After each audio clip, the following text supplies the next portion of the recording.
세상이 많이 발전하지 않습니까? 근데 이 세상이 발전하는 속도를 우리가 가장 깊이 느낄 수 있는 곳이 어디인지 혹시 아실까요? 뭐를 보면 세상이 가장 많이 발달한다고 여러분이 느껴지시나요? 네, 그겁니다.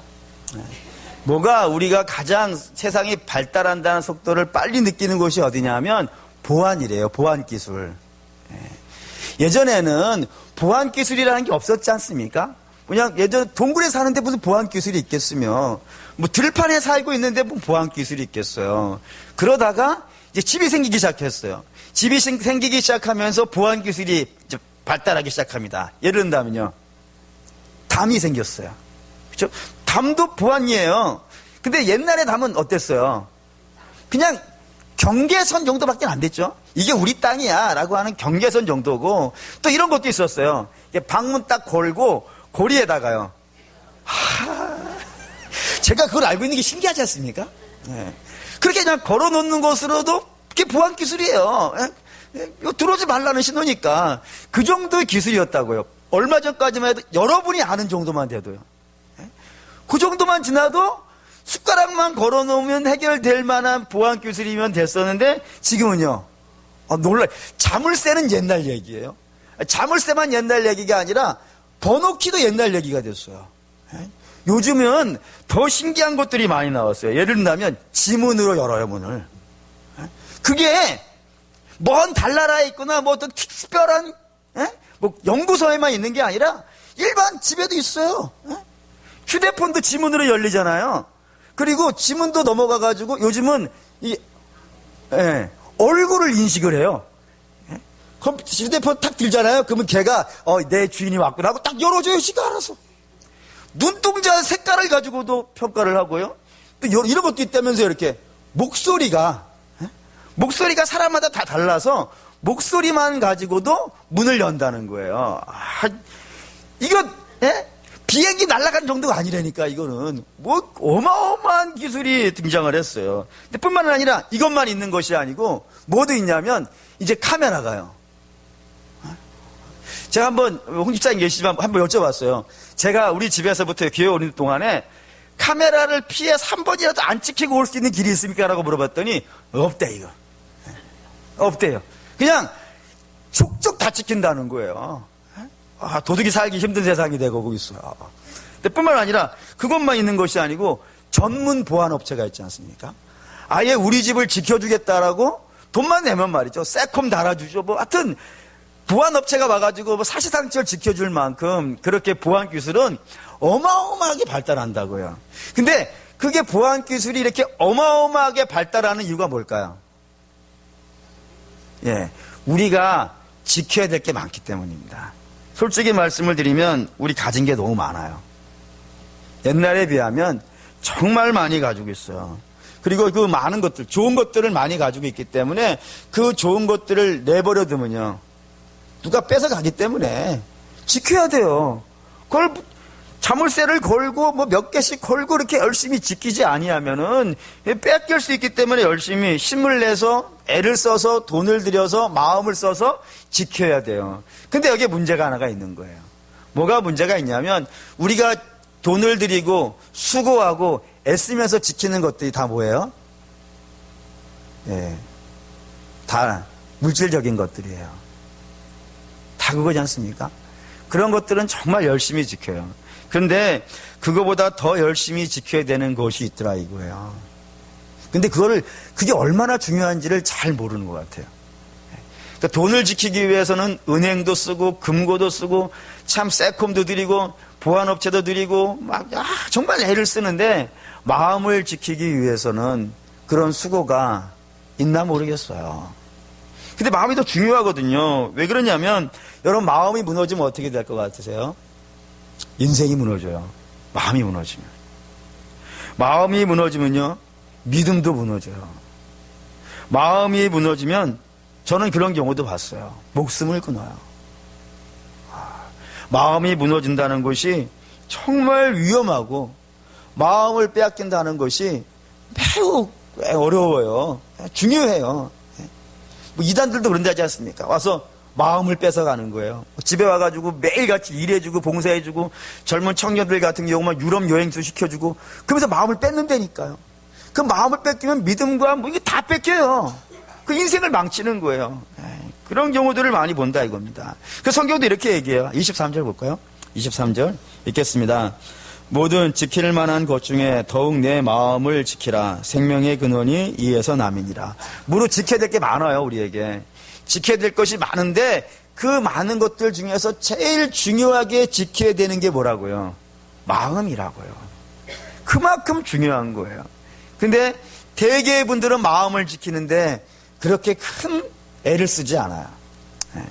어쩌면 거의 방치해 놓다시피 하기도 하고 그 마음을 지키기 위해서 애를 쓰는 뭐 마음의 새콤을 단다든지 뭐 이런 게 있어야 되는데 그런 것들이 전혀 없이 그냥 마음을 그냥 내버려 두는 그런 경향들이 좀 있다 이겁니다. 그래서 성경은 우리에게 요구해요. 마음을 지키라. 마음을 지키라. 근데 문제는 그 마음을 어떻게 지킬 수 있을까요?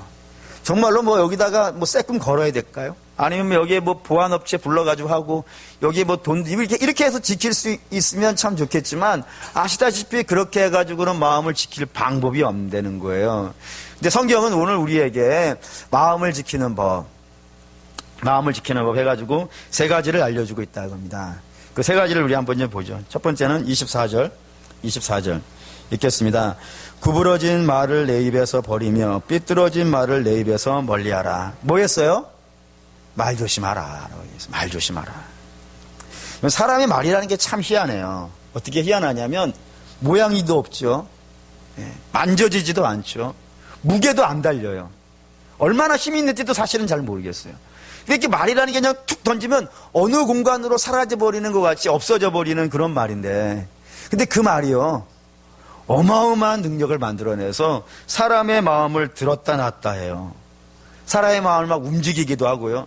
막 낙심시키기도 하고요.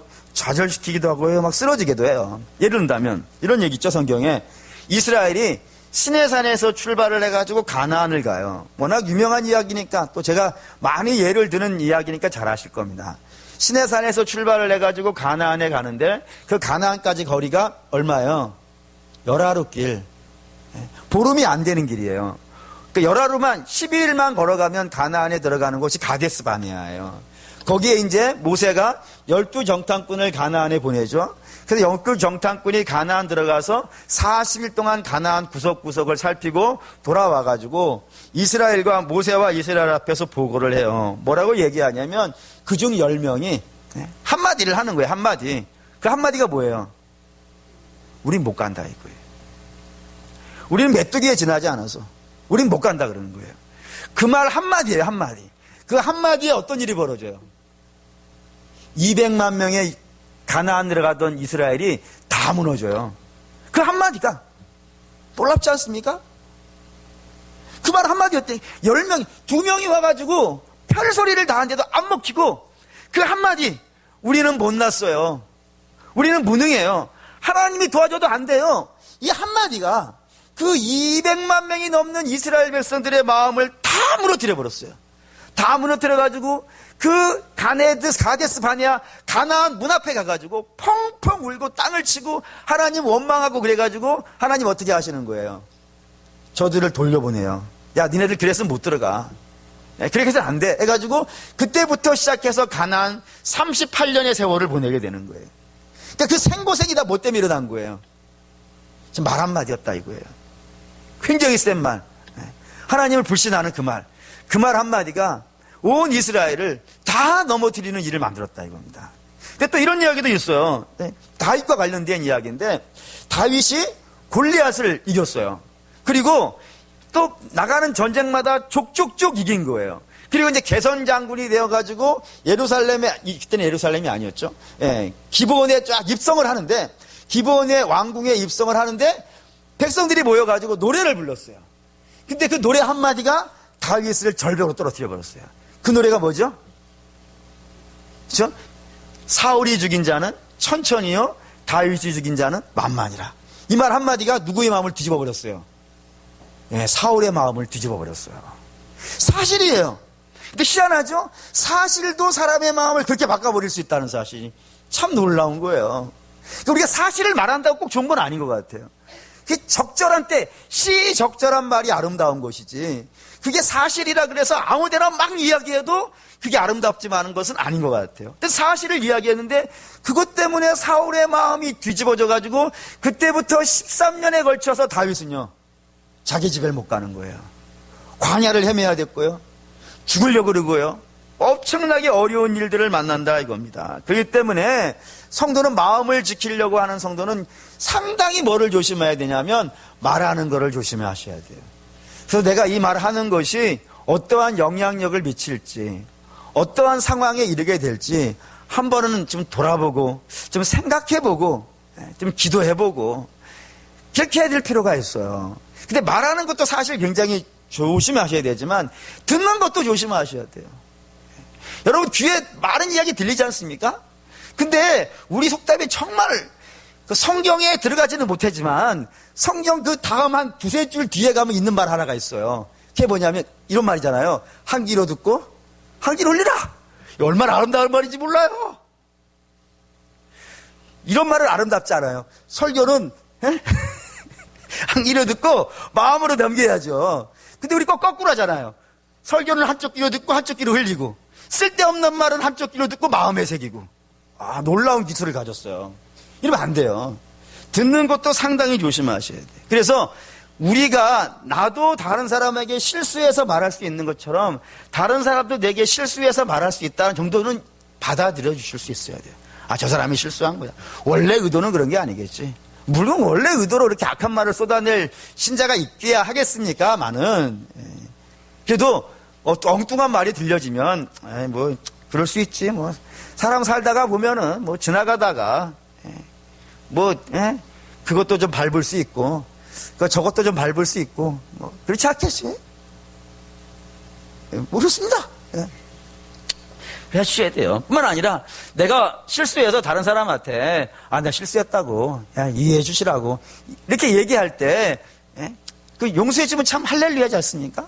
그것처럼 나도 누군가가 좀 미안하다고 실수했다고 얘기하면 뭐 사람 말실수 할 수 있는 자예요. 그렇잖아요. 말실수 할 수 있는 자니까 그렇게 좀 받아들여주고 넘겨주고 뭐 그런 작업들이 있어야 된다 이겁니다. 어쨌든 이런 식으로 성도가 자기 마음을 지키기 위해서는 말하는 것과 듣는 것을 상당히 조심하지 아니하면 마음 훅훅훅 갑니다. 때문에 항상 그런 부분을 조심해야 된다라고 성경이 이야기해주고 있고요. 두 번째는 25절입니다. 25절 읽을게요. 내 눈은 바로 보며 내 눈꺼풀은 내 앞을 곧게 살펴. 어떻게 하라고요? 마음을 지키려면 제대로 보라고, 똑바로 보라고. 쓸데없는 곳에, 다시 말하면 쓸데없는 건요 보지 말라고, 봐야 될 것만 보라고. 이게 중요해요. 그게 왜 중요하냐면 우리가 엉뚱한 곳을 바라보잖아요. 엉뚱한 곳에 우리 시선을 뺏기고 엉뚱한 곳에 우리가 소망을 가지면 어떤 일이 벌어져요? 우리 마음 금방 무너져요. 예를 들어 보겠습니다. 베드로가 있죠. 베드로가 탄 배가 갈릴리 호수를 지나가고 있었는데 광풍을 만났어요. 그래서 막 배가 뒤집어지려고 그러는 거예요. 근데 이 배가 뒤집어지려고 하는 상황 정도는 이 가나안 어부 출신이니까 자주 경험한 거였어요. 자주 경험한 건데 그날따라 불어온 바람은 어떤 바람이에요? 광풍이었어요. 미친 바람이었어요. 그래서 이 어부들도 견딜 수 없을 만큼 배가 막 휘청휘청하니까 주님이 다급하셨어요. 그래서 어떻게 하시는 거예요? 걸어오셨어요. 무리를 막 걸어오셨어요. 그거를 베드로가 봤다 이겁니다. 그리고 베드로가 주께 부탁을 해요. 주님, 저로 명하여서 저도 무리에 설 수 있게 해주세요라고 했다고요. 그러자 주께서 뭐라 하시죠? 그래, 오케이, 너도 한번 무리에 와 해가지고 베드로가 어떻게 해야 돼요? 무리에 섰어요. 그때까지는 베드로가 누굴 보고 있는 거예요? 그렇죠. 그게 중요해요. 그게 중요해요. 그러니까 주님을 계속 바라보고 있고 주님을 응시하고 있고 그럴 때는 그가 물속에 빠지지 않아요. 근데 갑자기 바람 하나가 훅 불면서 눈앞에 뭐가 보인 거예요? 큰 파도가 보였어요. 그래서 시선이 어떻게 됩니까? 싹 움직이죠. 주님에 대해서부터 엉뚱한 것으로 안 봐도 되는 거예요. 물 위에 서 있는 동안에는 안 봐도 되는 거예요. 안 봐도 되는 것을 바라보면서 그것이 마음에 훅 들어오니까 그때부터 베드로는 어떻게 되는 거예요? 물속에 빠져 들어가는 거예요. 안 봐도 되는 걸 보면 빠진다 이거예요. 성도는 볼 것만 봐야 돼요, 볼 것만. 예를 들면 이런 거 있죠. 제가 굉장히 중요하게 생각하는 이야기니까. 갈렙이라는 사람을 저는 굉장히 좋아해요. 갈렙이라는 사람을 좋아하는 이유는 갈렙은 항상 누구랑 같이 나와요? 여호수아랑 같이 나오죠. 여호수아랑 같이 나오는데 누가 갑이 되고 누가 을이 돼요? 여호수아가 갑이 돼요. 여호수아가 이스라엘을 가나안 들어가게 하는 주역을 맡아요. 그런데 만약에 이 갈렙이라고 하는 이 믿음의 사람이 권력에 대한 소망이 뜨거웠다면요, 여기 용납이 안 되는 거예요. 왜 용납이 안 되냐면 갈렙은 여호수아가 갖지 못한 두 가지를 가졌어요. 여호수아가. 근데 이 두 가지는 이스라엘의 지도자가 되는 데 있어서는 더 중요한 거예요. 매우 중요한 거예요. 그 첫 번째가 뭐냐면 리더십이에요. 리더십을 갖고 있어요. 뭘 보면 갈렙이 리더십이 있다는 사실을 아냐면 아까 가데스 바네아에서 10명이 우리는 가나안 못 들어갑니다 라고 이야기를 하고 2명은 우리는 가나안 들어갈 수 있습니다. 어떻게 해서요? 하나님이 도와주시니까 우리는 가나안 들어갈 수 있습니다라고 이야기를 하는데 그 하나님이 도와주셔서 가나안 들어갈 수 있습니다라는 말을 누가 했을까요? 갈렙이 한 거예요. 갈렙이 한 거예요. 여호수아는 뒤에서 네 그렇습니다. 여호수아 한 일은 그거였다니까요. 갈렙 말이 맞아요. 갈렙 말대로 우리 들어갈 수 있어라고 갈렙을 옹호하는 말을 하는 것이고 갈렙이 앞에 나와서 모세에게 모든 이스라엘 앞에서 외치고 있는 사람이 갈렙이에요. 그 정도로 당당한 사람이기도 할 뿐만 아니라 두 번째 이유가 있어요. 두 번째 이유는 이 이스라엘 12지파인데 이 이스라엘 12지파 중에서 제일 갑지파가 어디예요? 유다지파예요. 인구수가 많아요. 일단 전체 이스라엘 중에서 제일 인구수가 많아요. 만약에 투표를 한다 그러면 거기서 1등이 나올 수밖에 없을 만큼 인구수를 많이 가지고 있는 그런 지파가 유다지파이고 공도 많아요. 뭘 보면 공이 많다는 걸 아냐면 가나안 애굽에서 출발을 해가지고 가나안 진격하는데 제일 앞에 선자가 누구예요? 유다지파예요. 그러니까 날라오는 폭풍은 유다지파가 다 맞은 거예요. 뒤에는 앞에 유다지파가 모래바람 날라오면 코로 다 흡입하고 그래서 유다지파 폐에는 모래 쌓이고 뒤에 따라오는 저쪽 지파는요 맑은 공기 마시고 그렇게 광야를 걸어왔다니까요. 전쟁 나가면 유다지파가 제일 옆에 나가 싸우고 하여튼 공이라고 하는 공은 유다지파가 제일 많아요. 그런 지파의 족장이 갈렙인 거예요. 그러면 권력에 대한 욕심이 있는 사람이라면요, 아니 모세한테 가서 그래야죠. 아니 리더십도 내가 있고 따르는 사람도 내가 있고 용기도 내가 있고 공도 우리가 많은데 우리 유다지파에게 이 이스라엘 지도권을 넘기셔야지. 여호수아는 어디 지파냐면 에브라임 지파예요. 에브라임 지파는 이스라엘 12지파 중에서 제일 수가 적어요. 그런 지파에게 넘기신다는 게 말이 되겠습니까? 있을 수 없는 일 아닙니까? 라고 따질 만도 하다 이거예요. 저라면 그랬을 것 같아요. 항상 저를 까잖아요. 훌륭한 목사예요. 저라면 그랬을 것 같아요. 근데 여호수아는 어떻게 해요? 안 그런다니까요. 안 그런다니까요. 오히려 여호수아한테 가서 족장인 총대장인 여호수아 앞에 가가지고 뭐라고 얘기냐면 우리 전쟁을 나가야겠사온데 아무도 안 나가려고 하는 전쟁이에요. 먹어봐야 계륵이라 그러죠. 먹어서 가질 게 없고 취하여서 가질 게 없고 버리기에는 아까운 그런 전쟁이 헤브론 전쟁인데 아무도 안 나가려고 그러는 거예요. 그러자 이 갈렙이 자기가 나가겠다고 하면서 어떻게 하냐면 여호수아한테 가서 부탁을 해요. 나로 하여금 명하여서 가게 해달라고. 내가 비록 나이가 80이 넘었지만 능히 싸울 수 있으니까 이 산지를 내게 달라고 가서 부탁을 한다니까요. 부탁을 해서 여호수아가 그렇게 하라 라고 얘기하니까 그 말 듣고 나간단 말이에요. 얼마나 여호수아를 높여주고 있어요. 왜 그렇게 하죠? 갈렙은 그의 소망이 세상이 아니기 때문에 그래요. 세상이 아니기 때문에 권력 갖고는 여호수아하고 경쟁할 게 없어요. 그가 경쟁하고 그가 싸워야 되는 건 뭐인 거예요? 하나님 말씀에 대한 순종인 거예요. 순종. 하나님이 너에게 하라는 것, 나에게 하라는 것, 그거에 대한 열심은 나이가 80이 되든 90이 되든 멈추지가 않아요. 하지만 세상 욕심에 대한 것들은요, 그게 욕심내지 않는 거예요. 여러분, 우리가 왜 자꾸 믿음이 무너지고 왜 우리가 자꾸 헷갈리게 되어지냐면은 하나님이 목표가 아니라 하나님을 통해서 얻을 수 있는 부차적인 것이 자꾸 목표가 되기 때문에 그래요. 사실 아직 공부 좀 못하면 어때요? 그렇지 않습니까? 뭐 잘하면 좋죠. 잘하면 좋지만 아니 이 땅에 태어날 때 다 공부 잘하는 은사 갖고 나오는 건 아니잖아요. 못할 수 있어요.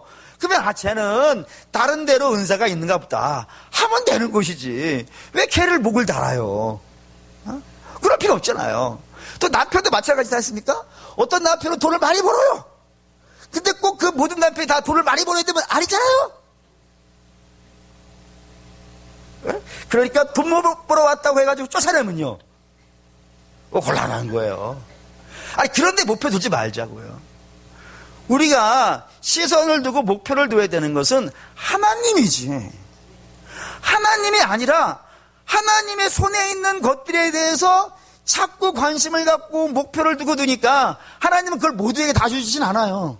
아시잖아요. 어떤 사람에게는요 5달란트를 주는 사람이 있어요. 솔직히 말하면 어떤 사람이 1달란트 주는 사람이 있다고요. 근데 1달란트 받은 사람이 왜 주님께 책망을 받아요? 네가 받은 것이 얼마나 귀한지를 모르고 뭐만 하고 있기 때문에요. 불평하니요. 왜 불평을 하죠? 많이 가진 사람 바라보면서, 많이 가진 사람 바라보면서 그것 갖고 불평하고 있고 정작 하나를 갖고는 그게 제대로 못 보고 있는 거예요. 참 정말로 안타까워요. 왜냐하면 제일 많이 받은 사람이 얼마만큼 받았다고요? 다시, 제일 많이 받은 사람이 얼마만큼 받았다고요? 제일 많이 받은 사람이 얼마만큼 받았다고요? 5달란트. 그 사람이 얼마 남겼어요? 5달란트. 얼마예요 이게 합이면? 열이죠. 놀라운 사실을 알려줄게요. 하나를 씹으면 어떻게 돼요? 30배가 돼요. 채소가. 어디가 더 많아요? 그렇죠? 그런 계산 되잖아요. 아니 내가 하나님이 내게 주신 것 그게 꼭 세상적인 기준에 부해서 거기에 기준에 맞춰서 대단해 보여야 되는 게 아니란 말이에요. 내게 받은 것이 하나밖에 안 되지만 이거를 하나님이 주신 것을 소중하게 여기고 믿음으로 잘 심고 가꾸면은 5달란트 받은 사람이 5달란트 받은 것보다 더 많이 남길 수 있단 말이에요. 그게 하나님의 역사란 말이죠. 근데 그건 모르고 자꾸 하나님께 시선을 두는 것이 아니고 엉뚱한 데에 시선을 두고 마음을 뺏긴단 말이에요. 그래서 자꾸 우리 무너진다고요. 그러니까 여러분 뭐가 자꾸 되는 것을 목표로 삼지 마세요. 교회도 마찬가지죠. 교회에서도 직분의 목표 갖지 마세요. 직분의 목표 갖지 마세요. 장로가 되면 어떻고 안 되면 어때요? 거기에 목표를 두면 안 돼요. 그건 일꾼이에요, 일꾼. 하나님께서 어떤 일을 시키기 위해서 부르시는 종이지 그게 신앙의 상급이 아니에요. 근데 그거에 됐다고 좋아하고 안 됐다고 막 물론 잠깐은 그럴 수 있어요. 잠깐은 연약한 우리의 육신에 있어서 그것 때문에 내 권사 안 됐네, 내 장로 안 됐네, 나 안수집사 안 됐네 이런 것 때문에 마음 상하실 수 있을지는 모르겠지만 며칠만 끝내셔야 돼요. 제일 오래 가면 며칠 가야 되는 거예요. 3일. 이거 불변의 진리예요. 3일 뒤에는 훌훌 털고 다시 하나님 앞에 믿음으로 일어나. 왜요? 우리의 목표는 그게 아니니까. 그게 아니니까 우리의 목표는 뭐예요? 하나님! 요것만 봐야 돼, 요것만. 그렇지 않고 목표를 하나님에게서 딱 옮기는 순간에 우리 다 무너져요, 마음. 무너질 수밖에 없어요. 때문에 사랑하는 우리 믿음의 성도 여러분, 성경에 분명히 이야기해요. 너 눈 똑바로 봐. 똑바로 봐. 어디를 봐요? 주님만 봐. 주님만 봐. 하나님이 너에게, 하나님 당신이 우리의 상급이에요.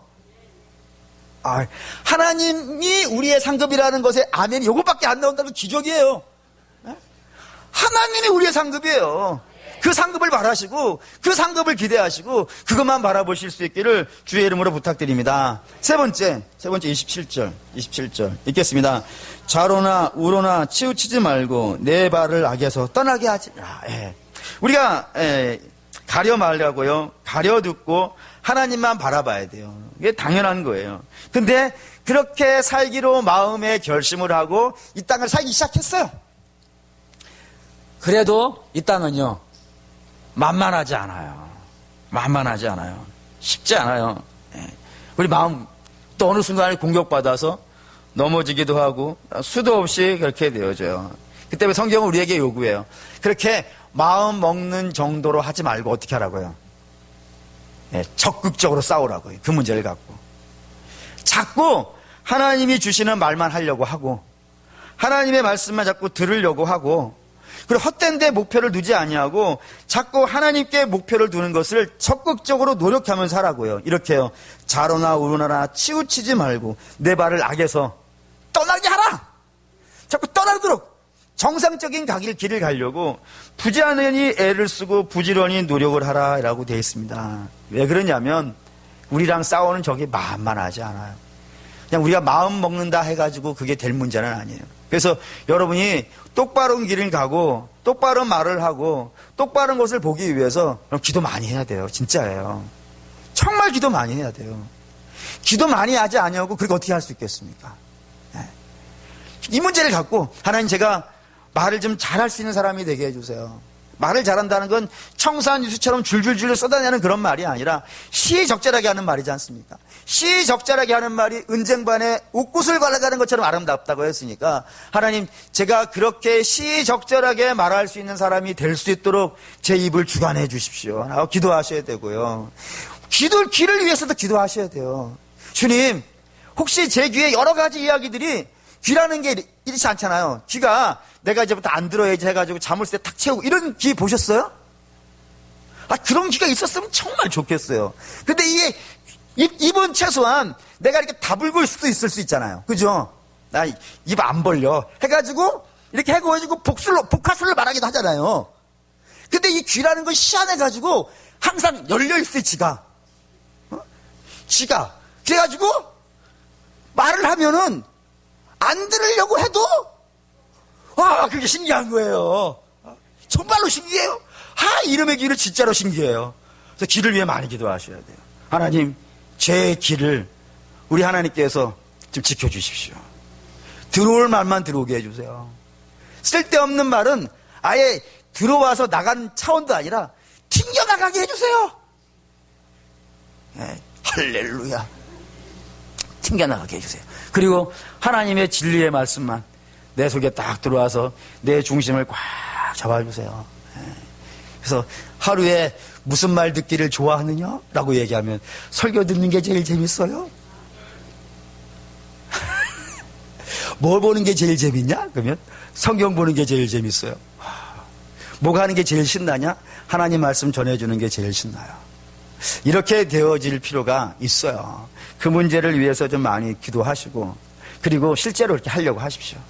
하나님 도움 받으셔가지고 그렇게 자꾸 해가지고 그럴 필요가 있습니다. 그래서 엉뚱한 길로 좌에도 안 좋은 길이 있고 우에도 안 좋은 길이 있어요. 우리는 좌로나 우로나 치우쳐 가는 사람이 아니라 하나님께서 우리에게 주신 믿음의 길만 가는 사람입니다.